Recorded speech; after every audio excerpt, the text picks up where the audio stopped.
Yeah, man, blessed love and greeting. This is Iba Mahr from afar. You're listening to the Reggae Podcast with Reggae the Fuchaman. More life and blessed. Sailor. In a me diamond socks and me wallaby clocks and me arrow shirts and me mesh marina. Fire. Yeah. The Fuchaman again. Hey, free time record. Woo. Play some good reggae music. Some sweet reggae music. Hello and welcome back to another episode of the Reggae of Yourself podcast with me, your host, the Fuchaman and people. We got the legend Iba Mahr right now kicking off the diamond socks and the wallaby clocks. What go on, brother? Yeah, man, more life and blessing. Give thanks to the Boomtown. It's the second time I perform in England, but it's the first time I perform on a festival. And it's a joy to really connect and sing with the people because we do this right across Europe, but we never do it like this in England. So we give thanks. Alright, welcome to England, man. And Boomtown, as you can see, is a completely mad festival, you know what I mean?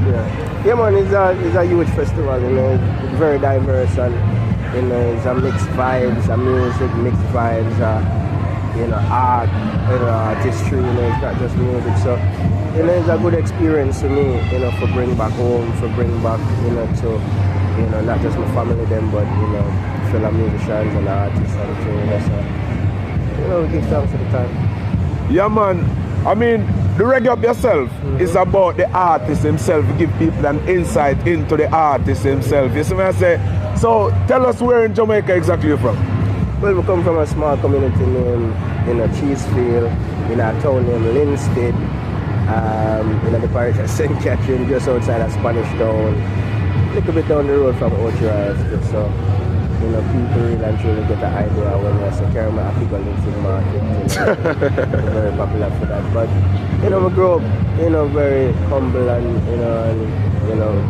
really focused, more on education, academics, and until we reach university, then we start to develop, more craft, for really and truly perform and sing, But writing was always a part of me from a long time, but we really and truly get the energy to sing, while we have a college, So, meet a brother named Fatis Burrell, and, before I met Max Romeo, and Max Romeo was basically, the seal of basically a seal, of approval for me personally, to really and truly introduce myself to other producers like Fatis Burrell. And, once we started to work with Fatis Burrell, everything really and truly start, come out, with songs and start playing on the radio and we start meet people, who are very important to the music and so forth. So, that is really and truly like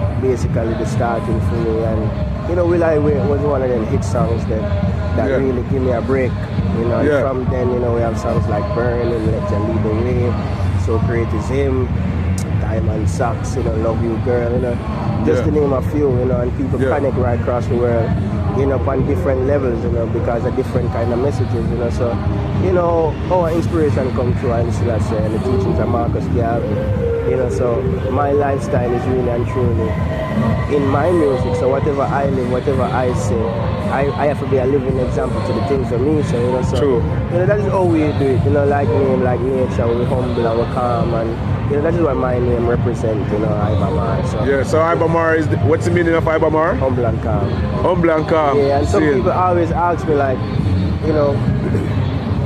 why Iba Mahr, but MAHR is really an acronym and it means Mario of Harar. Mario is the birth name. That's the name of my mother and my father gave me. True. And Harar is the province of Ethiopia. And everybody knows Haile Selassie is connected to Harar and Ethiopia. And from my youthful days, Haile Selassie was really strong and firm within that continent. So, we try to live up and try to keep it, right. Whichever part of the world, whatever we do, we try to put, that philosophy, that opinion, that spirituality, before everything else. Seeing, yeah, man, and I can hear it in your music as well, the humbleness and the message that you're sending. You see what I'm saying? And like you say, you're living the life as well. So, are you always a Rastafari, or is it as you get older? Well, I would have said, like, is we learn this, that we're born as Rastas, we're born as Rastafari people.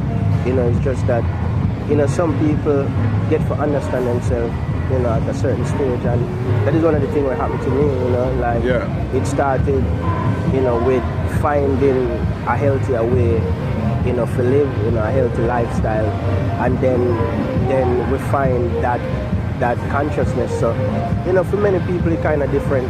For me it was really different. For some people, say like, you smoke, you drink, say, no, we don't smoke or we don't drink, but it's like a higher calling, for me, and it's Rastafari, more than just anything else, you know what I mean? Yeah. So based on you're on a conscious journey, which we all see in the music and the way you live and things. Did you start it out doing any of the dancehall and the road boy music? Diamond Sax was my first dancehall song. Okay. Yeah, but I grew up in a yard with my grandfather and my father. Them was more like, them used to have like a dance hall, them used to have a sound system. So, most of the songs them when them play on the sound system, like on a Sunday we have like a stereogram inside of the house. Yeah. So like on a Sunday we would listen to them songs on the stereogram. So, me as a little you, we always dance and rock. And I used to sing to most of them songs like, like my band in at the time, so. I grew up like a dance hall youth, but it wasn't really like a up-tempo dancehall. It was more like a different kind of reggae, different kind of dancehall, more Bob Marley, more Dennis Brown, more Peter Tosh, more Hugh Mundell, more, those kind of music, So it kind of different for me, like when it's a dancehall, but like Diamond Sax was like, probably like, Diamond Sax was definitely like the first up-tempo song. Yeah. And from that time to this time, the next song was Big Machine and that is it for me, like an up-tempo dancehall. But it come out sometime when you get the inspiration for do it, but you don't force it, because sometimes when you force it on the people, them reject it. And once it naturally grow up on people, and I observe my music just naturally grow up on people. Like we recently released a song and a video, Get Up and Show. And like me observe that song just grow up on people like naturally.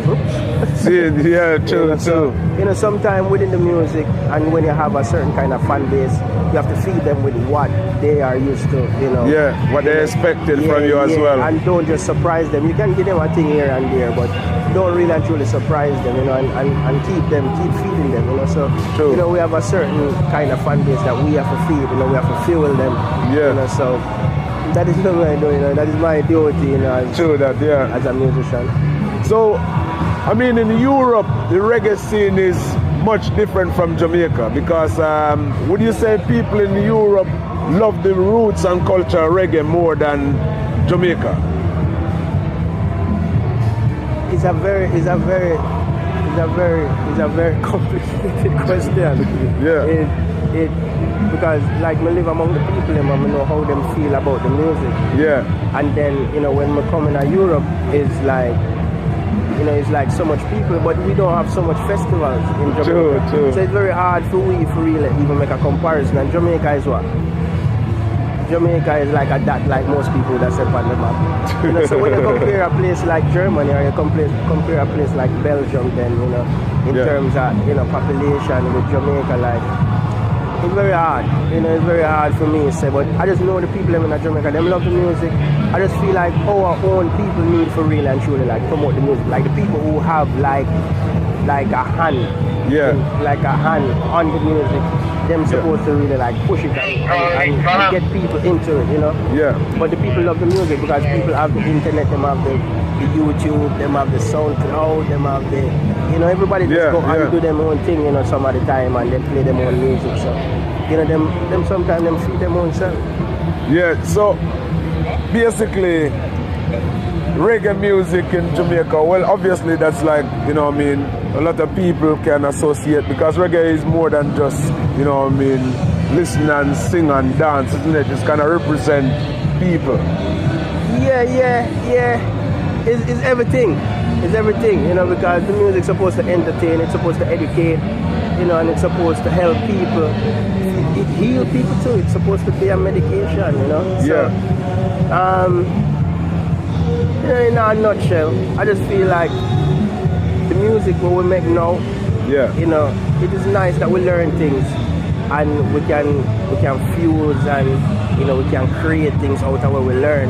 True. But I think there's one main aspect of the music we should keep alive, and that is the reggae. Keep the drum and the bass, and we don't want to go too much into something that is not really and truly homegrown, like our own. You know what I mean? Yeah. So that is what we are going to use as save the music.